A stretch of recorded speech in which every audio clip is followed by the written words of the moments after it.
Welcome to the Mindset Architect podcast, where it's all about creating the life you want, the business you want, and making a real difference. Join us in unlocking the code to true success. And now your host, Tony Caliendo, Master Coach with Rethink Coaching. Welcome to the Mindset Architect Podcast, episode number 67. I'm Tony Caliendo, Master Coach here at Rethink Coaching, and I want to thank you for joining me today.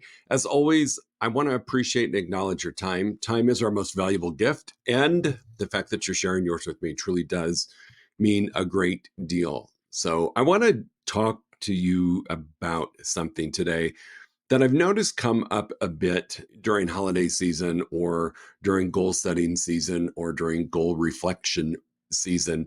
And I spent some time really thinking about this over the most recent holiday that we celebrate here in the US, Thanksgiving, because I had a lot of time with my family and friends and really understood the importance of having this conversation with you today. And what I want to talk about is this thing called destination addiction.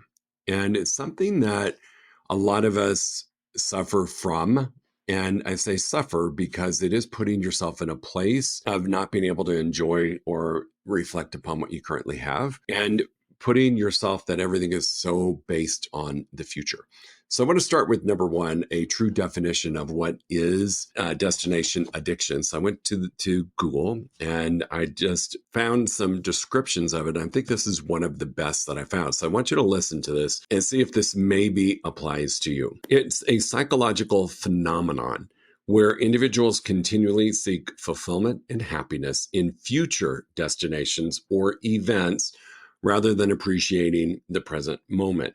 People experiencing this belief and mindset often feel that their happiness is contingent upon reaching a specific place, achieving a specific goal, experiencing an life event, leading to a perpetual cycle of dissatisfaction. And I want to talk a little bit about how it might be manifesting in you. So I shared just a minute ago that I had the privilege of spending some time with my family over Thanksgiving. And I think as I've become older, I've lost both of my parents. My siblings have become really important in my life. Their spouses, their kids, my nieces, nephews, soon to be great niece. And what I discovered was I used to have expectations of what the holiday season would bring. I put all of my belief and faith that I was going to be happy during that time period.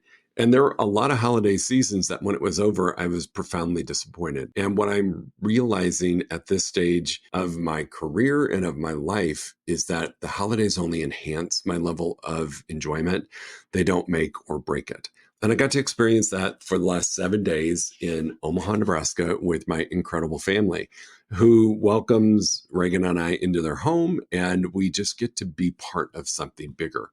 Yet it's changed from I'll be happy when, I'll enjoy it when, the year will feel complete when, I will feel satisfied when, all of that's gone.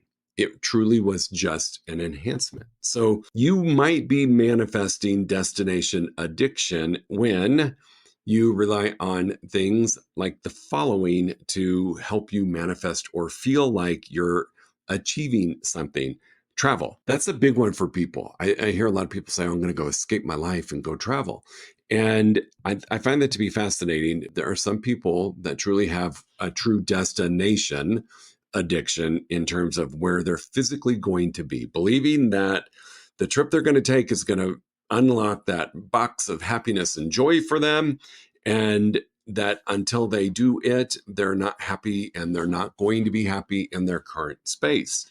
Goals are another place that you might be feeling this destination addiction. You might fixate on your future goals and accomplishments and think that once they're achieved, you're going to feel better. You're going to feel great. It could be a promotion. It could be getting into a relationship, getting out of a relationship, making a big purchase like a house or a secondary home or a car or whatever it is that you want to purchase, that we put some belief on that once I do it in the future, I'll be happier then than I am now, or I'll finally feel at peace. Comparison happens a bit when you're in this phase because we want to compare ourselves to and our current life to this ideal future that hasn't happened yet, that we're holding on to. All of our hope is in this future that we're going to feel really good about who we are. And the reality is that sets yourself up for a bit of disappointment, because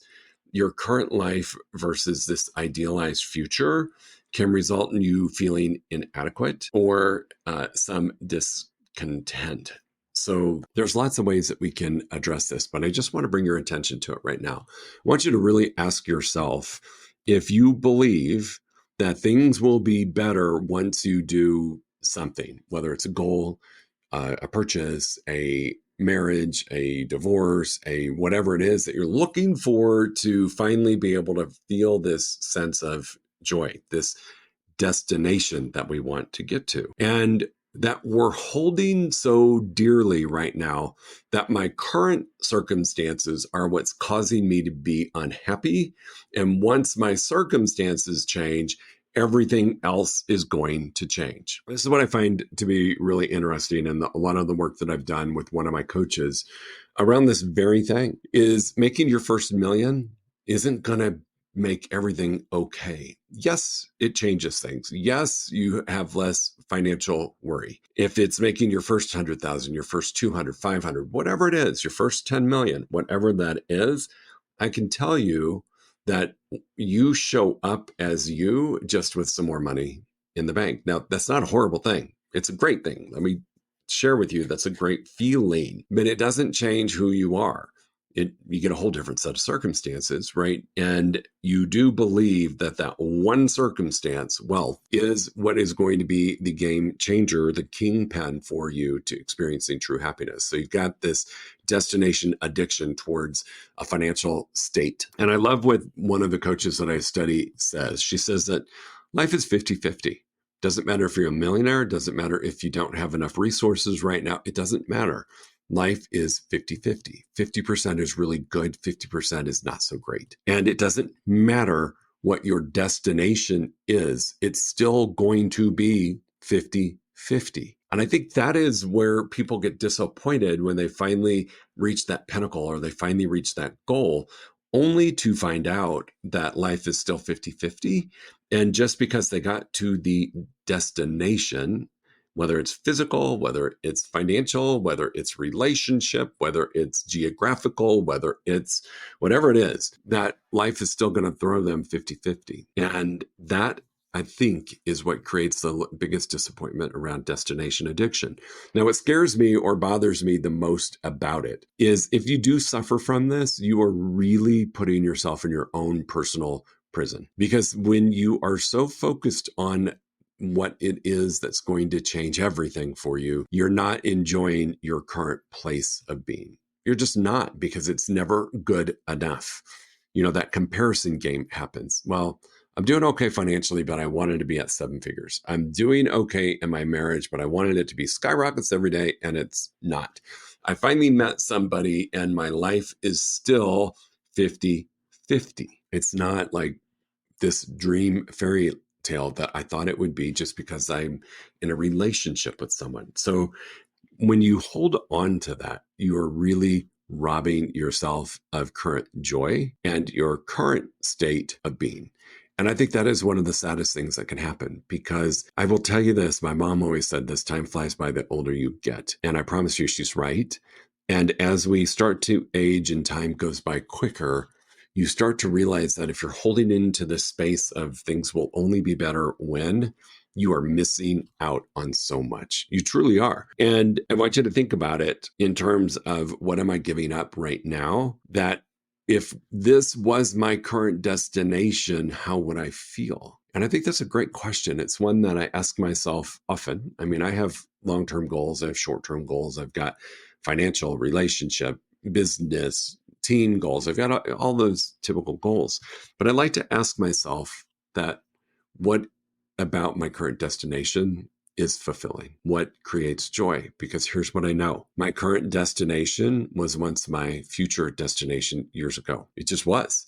I've evolved to what I thought was going to be my destination, that everything was going to be sunshine and rainbows. And guess what? It's still 50-50. So spending some time just getting real and getting right with acknowledging where you are, asking yourself if this is the destination that you set for yourself, even if it was a year ago. What is it? What about it is joyful? And what about it is not joyful? 50-50. And the things that are not joyful, could I change them? And I think that is where the biggest lesson is for all of us, is getting out of this space of postponing happiness, postponing joy. And I'm a big believer in joy over happiness, postponing joy because you haven't reached some pinnacle of some area or areas in your life. And you're going to blink and you're going to realize that there were some pretty amazing moments that you didn't allow yourself to enjoy simply because you were focused on your joy is more in the future than it is right now. So what can you do to address this? Because here's what I know to be true. If you're really honest with yourself, truly honest with yourself, at some point in some area of your space in your life, you're experiencing destination addiction. You just are. And I want you to sit with that for a minute and think about where it is. Is it about money? Is it about relationship? Is it about your business? Is it about your life? Is it about your health? What is it about? And hit the pause button for a moment and reflect on all of the great things, the 50% great things that you're experiencing right now in that area. I mean, if it's about health, you may not be the weight you want or the body mass composition, or you may not be running a marathon today, yet at a bare minimum, we can be joyful that we're alive. Our heart is beating, our lungs are working, our brain is functioning, our blood is pumping, we're able to walk, we're able to move. There is some joy in the current space around, for example, your health. Same thing around your business. I am earning income. Yes, I have a bigger goal, yet right now the money that I am earning is allowing me to do what? Keep the lights on, food in the fridge, heat and air going, a car. What is it doing for you right now that would allow you to experience some joy? This is part of how we practice being mindful, is to pause for a minute and reflect on the area or areas and ask what right now is working and working really well. And it may not feel that way until you let go of the comparison game. Yeah, but stop that talk and pay attention to the now. And then dig into the what's not working. What's the 50 ick? Because it's there. What's the 50 not so great part? Is it something that I can put a plan in place to change as I move forward? Because the ick is always going to be there, yet you get to choose what ick in the 50% is still present. And so instead of dragging around the same old crap day after day, month after month, year after year, you get to work through that 50% that's not so great. Now, another 50% is going to show up. I promise you, that's just how life is. So engage in mindfulness. We've talked about this a gabillion times. It can be through meditation, prayer, quiet time, a walk in nature. Do something to practice being mindful and present to what you have around you and to what is amazing around you. Make sure your goals are realistic. Yes, I've talked about stretch goals. Yes, I've talked about a 3-year vision. Yes, I've talked about a 1-year goal. Yes, I've talked about they need to be uncomfortable for growth, yet be realistic that it could happen. And part of building a business plan or a life plan is to test the reality of that bigger vision. When you actually have to break it down, like I've taught you in the business plan sections, if you break it down and you realize that there is a path forward and a path forward for you, even though the goal feels really uncomfortable, that's realistic. When you break it down and you're like, oh, there's no way I could have 3,000 conversations every month because of time constraints, you start to readjust the goals or find some ways to leverage it off. So be realistic in setting the goal. Make sure that they are achievable. Break the big goals into smaller goals. We've talked about this, manageable steps. And I'm going to say this with a lot of love and compassion. Get out of the have. There's a great universal law, be, do, have. Get out of the have and figure out who do I need to be and what do I need to do to have what I really want. That's a big part of setting those realistic goals. Gratitude journaling. One of my favorite things to do every day in my journaling practice is to look around the room, look around the space that I'm in, look around the life that I have, and pick 5 things that I'm grateful for. 5 things. And it doesn't have to be anything significant. Sometimes I'm just grateful for the art that I have developed of journaling, the gifts that it's given me in my life. Spending some time in a space of gratitude changes everything. And it pulls you into being more joyful about your current versus future destination addiction. Limit your comparisons. I always say this, I love comparison for the sake of acknowledging that something's possible. I love comparison. I love to compare Rethink Coaching to other coaching companies that are doing bigger business than I am. And it's not to beat myself up of like, oh my gosh, I'm only earning X amount and they're earning this amount. It is to say, if they did it, it's possible. If they did it, I can do it. If they did it, I have a path that direction as well. Because once somebody has done it, it helps create the space in your brain. So limit comparison for the sake of beating yourself up. Embrace comparison for the openness that it creates about what is possible.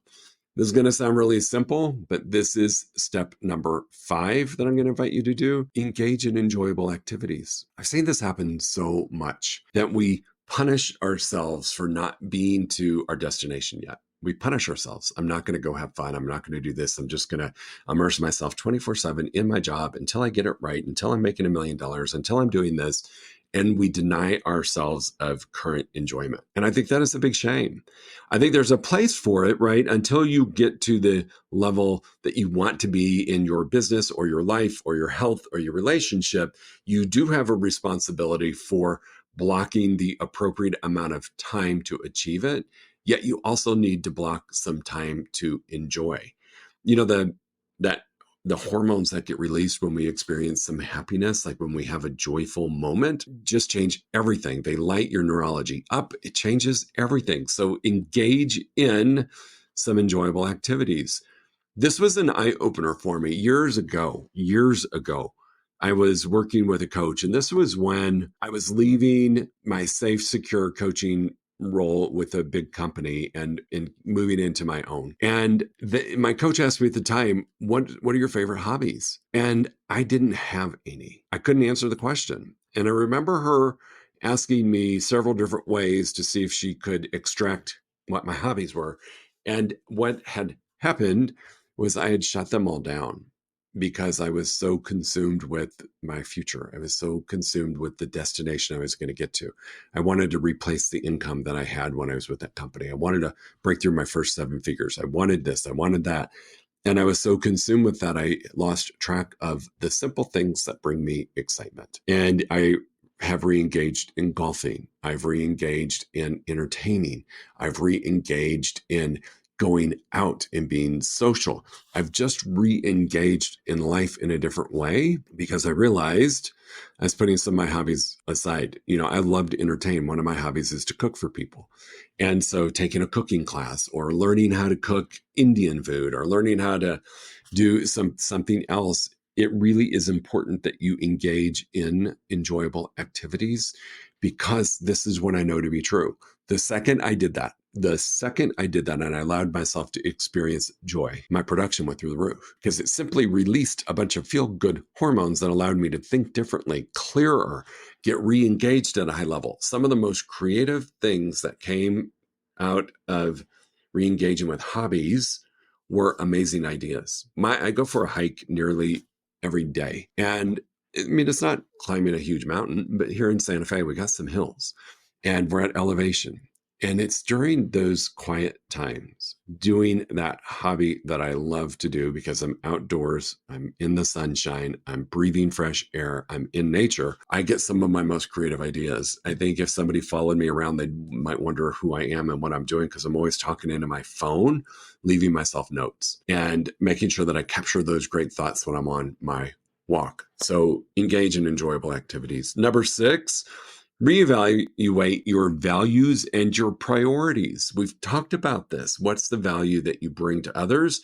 And what's the value that you expect others to bring to you? What is your true value? What matters to you? Reassess if your pursuits are really in alignment with your values and your priorities. allowing you to focus more on meaningful goals. So for me, for a long time, I was just focused on this destination of making seven figures. And I focused on what it would do for me, what, like me. And when I stopped and did this very thing, what are my values and priorities? I realized that a big part of my desire to accumulate wealth is to be able to make a difference in the world for others. And so donating to different charities, giving to a friend in need, creating a experience for someone that I love at, hey, let's go to New York together. Plane tickets waiting for you. You just got to show up, pack. I got everything else taken care of.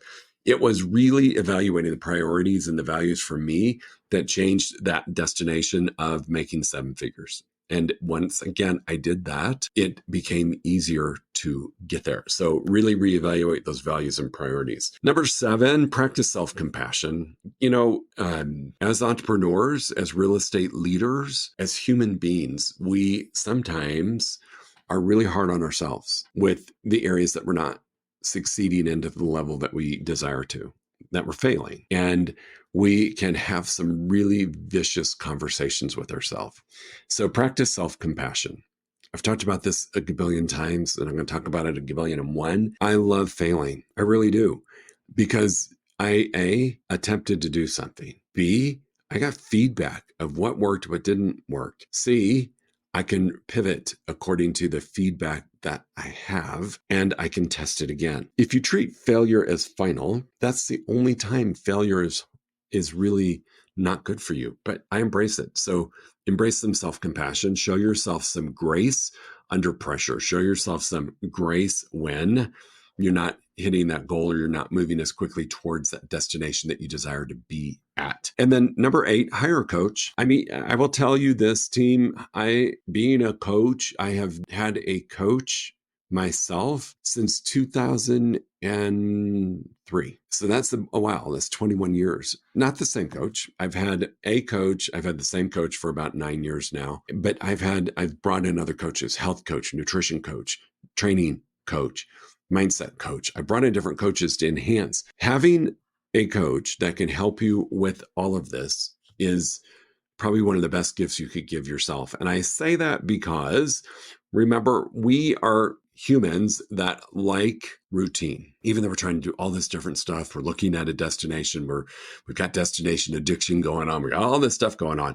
We tend to default to what we've always done. So over 90% of what we do is just conditioned habitual behavior. Without a coach, that destination gap can grow really, really big, and a lot of frustration can happen on your way to that destination that you so desperately want to be at, that you self-sabotage yourself on the way. So hire a coach. So think about yourselves right now. Am I postponing my greatest joys because I have a false sense of destination addiction? Whether it's in a physical destination, whether it's where you live, where you're going to travel to, whether it's the goals that you set for yourself that you're not going to allow yourself to experience greatness until you achieve that goal, and nothing else matters until you get there. Comparison is the greatest thief of joy, that you're comparing yourself and making yourself feel inadequate. So the 8 steps that you can take to work yourself out of destination addiction is practicing mindfulness, setting a realistic goal, really spending time with that. Gratitude journaling. Gratitude changes the neurology of your brain. You cannot be in a place of gratitude and a negative headspace at the same time. Not possible. Limit comparisons for the sake of beating yourself up, and use comparison for what's possible. Engage in enjoyable activities, those hobbies, the things you like to do. Engage in them. Make sure they're on your calendar. Reevaluate your values and your priorities. Make sure they're in alignment. And destination addiction can rob you of your true value and priority, because you get so consumed on something that you stray away from what really is congruent with the inside of you, those values and the priorities that you want. Practice some self-compassion. This is where you get to show yourself some grace, embrace the failure, congratulate yourself because you tried, extract the feedback and figure out your way forward. And lastly, although it should be first, is hire a coach. Team, we're always here to help you out. If you are struggling with destination addiction, which so many people do, please reach out. Happy to help you out. If you go to rethinkcoaching.com, there is a pop-up that you can put your name and contact information in for a free 1-hour strategy call. I'm not going to sell you anything. I just want to help you. So it's a free call. You register, you come to me. We set up a time for us to meet. You can send me an email, tony@rethinkcoaching.com. You can find me on all of the social media platforms pretty easily. I'm really, really easy to find. If you go to the Googles, you'll find me pretty quickly. You'll probably even find my cell phone, which if you are so inclined, text or call if you need help. Looking forward to hearing about this. I really do want you to pay attention. Destination addiction is in its own way incredibly unhealthy. And again, I got to reflect on what it's like not to be in that space this holiday season. And we're only one holiday in. So I can't wait to see what, for me, next holiday is Christmas, and then we have New Year's, what that brings to enhance, not define what my future is going to be. So enjoy yourselves, make it an awesome week, and we'll talk to you soon. If you enjoyed listening to this podcast, you must come check out the Mindset Architect Group Coaching Program. It's our monthly program where we explore the power of your mindset, help you identify what you truly want in business and life, and then help you reach those goals. Come check us out at rethinkcoaching.com/group-program. That's rethinkcoaching.com/group-program. We'll see you there.